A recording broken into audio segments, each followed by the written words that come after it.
En Savoie, cette grande journée de protestation contre la réforme des retraites a commencé sur les chapeaux de roue. Dès 6h30, des dizaines de manifestants ont bloqué la VRU au niveau du rond-point de Villarcher.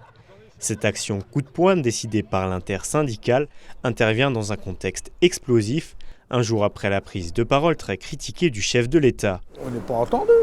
Il s'est encore foutu de la gueule de la population, des travailleurs. Regardez un peu, autrement on serait là, s'il aurait été entendu, on ne serait pas ici. Vu ce qu'il a dit hier, oui, il semble un peu déconnecté, il est déjà sur ses projets futurs, il a envie de passer à l'étape suivante, alors que pour nombre de Français, ça leur reste en travers de la gorge. Ne serait-ce que le 49.3, alors qu'ils ont promis le vote jusqu'à un quart d'heure du vote, ils promettaient encore le vote et ils sont revenus sur la décision au dernier moment. Du côté des automobilistes, certains ont été immobilisés près de 2 heures. Il n'y a alors qu'une chose à faire, attendre patiemment. Je prends mon mal en patience, voilà. De toute façon, je trouve ça tout à fait normal de faire la grève. Bon, moi personnellement, voilà, financièrement, je ne peux pas en faire tous les jours.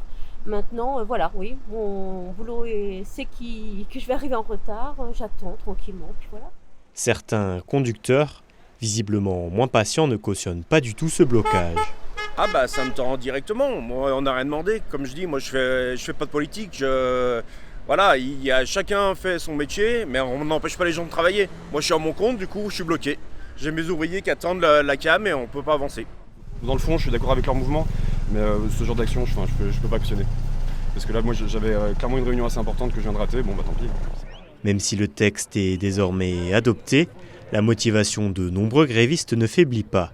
Et ils attendent désormais qu'une seule et simple chose: le retrait de la réforme, tout simplement. On espère que le processus législatif qui reste à faire, à savoir le Conseil constitutionnel, permettra de nous aider.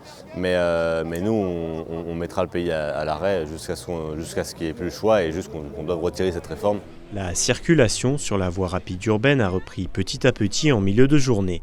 Les grévistes se sont ensuite rendus dans l'après-midi à la grande manifestation de Chambéry.